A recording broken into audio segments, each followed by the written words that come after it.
নমস্কার বন্ধুরা, আমি অনিন্দিতা। আজকে আমি সিমের খুব সাধারণ একটা রেসিপি আপনাদের সাথে শেয়ার করব।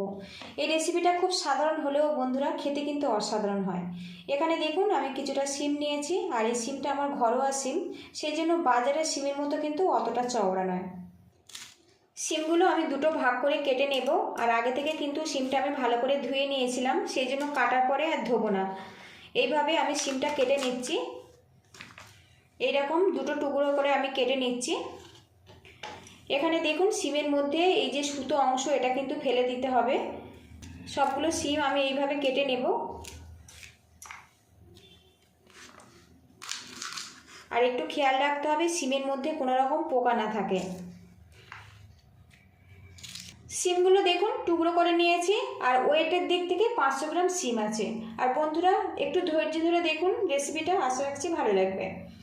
সিমের এই রেসিপিতে আমি একটু আলু ব্যবহার করব। এখানে দেখুন একটা বড় সাইজের আলু নিয়েছি, এর গায়ের খোসাটা হালকা হালকা রেখে আর হালকা হালকাভাবে ফেলে দিয়েছি। একটু আলু দিলে খেতে কিন্তু খুবই ভালো লাগে। এবারে এখানে ছোট ছোট আর ডুমো ডুমো করে আমি কেটে নেব।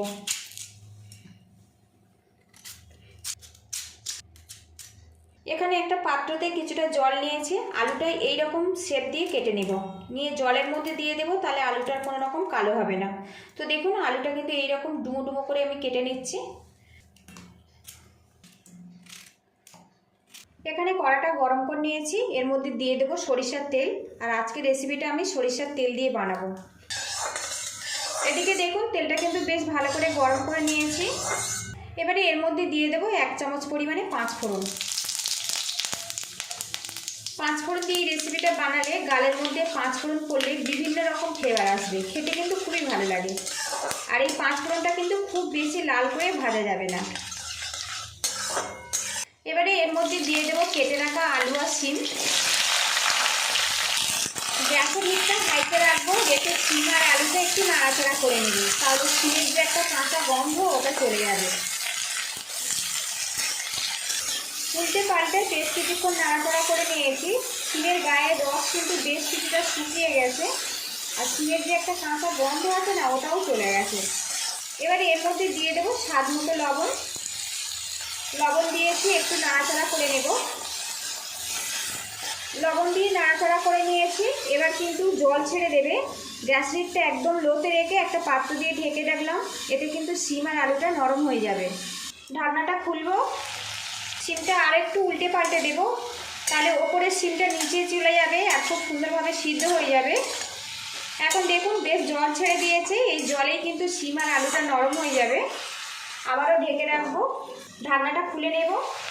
গ্যাস হিটটা একটু হাইতে রেখে একটু নাড়াচাড়া করে নেব। আর বন্ধুরা এখন কিন্তু সিম আর আলুটা কিন্তু বেশ নরম হয়ে গেছে। দেখুন খুব বেশিক্ষণ ঢেকে রাখলে কিন্তু খুব বেশি নরম হয়ে যাবে আর খেতে ভালো লাগবে না। তো দেখুন কত সুন্দরভাবে এটা সিদ্ধ হয়ে গেছে, এইরকমভাবে সিদ্ধ করে নিতে হবে।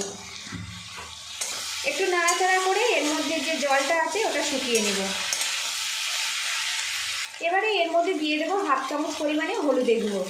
আর বন্ধুরা প্রথম থেকে কিন্তু হলুদের গুঁড়োটা ব্যবহার করবেন না, সিম আর আলুটা বেশ কিছুটা সিদ্ধ হয়ে গেলে তবে কিন্তু হলুদের গুঁড়োটা ব্যবহার করবেন।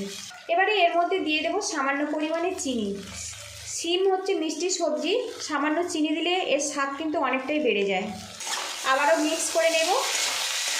আর বন্ধুরা আজকের আমি সিম আলু ভাজা রেসিপি আপনাদের সাথে শেয়ার করলাম। এটা খুব ঝটপট বানানো হয়ে যায়, খুব সাধারণ একটা রেসিপি, কিন্তু গরম ভাতের সাথে খেতে কিন্তু খুব ভালো লাগে। তার সাথে রুটি পরোটা দিয়েও আপনারা খেতে পারেন। রেসিপিটা যদি ভালো লাগে তো একটা লাইক দেওয়ার অনুরোধ রইল। আপনাদের একটা লাইক পরবর্তী নতুন ভিডিও বানাতে কিন্তু অনেকটাই উৎসাহ দেয়। আর চ্যানেলে নতুন হয়ে থাকলে চ্যানেলটিকে সাবস্ক্রাইব করে একটু সাপোর্ট করবেন। আর রেসিপিটা ভালো লাগলে একটু শেয়ার করে দেওয়ার অনুরোধ রইল। আরও কিছুক্ষণ এটা নাড়াচাড়া করে নেব। বেশ কিছুক্ষণ কিন্তু নাড়াচাড়া করে নিয়েছি। আর সিম আলু ভাজার এই রেসিপিটা কিন্তু আমার প্রায় শেষের মুখে। সিম আর আলুটা একটু সাইড করে মাঝের অংশটা একটু ফাঁকা করে নেব।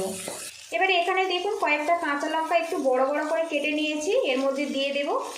উল্টে পাল্টে কাঁচা লঙ্কাটা একটু ভাজা ভাজা করে নেব, এতে কাঁচা লঙ্কার যে একটা সুন্দর ফ্লেভার আছে না, সিম আলুর মধ্যে মিশে যাবে। এখানে এক্সট্রা করে কোনো রকম তেল দেব না। এখন দেখুন সিম আলু চারিদিক থেকে কিন্তু তেল ছেড়ে দিয়েছে, এই তেলেই কিন্তু ভাজা হয়ে যাবে।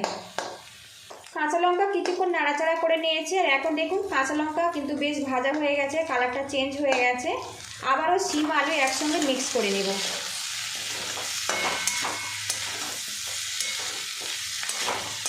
বেশ কিছুক্ষণ নাড়াচাড়া করে নিয়েছি, আর এখন শিম আলু ভাজাটা কিন্তু আমার রেডি হয়ে গেছে বন্ধুরা। এই রেসিপিটা কিন্তু আপনারা ভাতের সাথেও খেতে পারেন, আবার রুটি পরোটা দিয়েও খেতে পারেন, খেতে কিন্তু সত্যিই অসাধারণ হয়। পুরো ভিডিওটির সঙ্গে থাকার জন্য অসংখ্য ধন্যবাদ। ভালো থাকবেন, সুস্থ থাকবেন, দেখা হবে নেক্সট ভিডিওতে।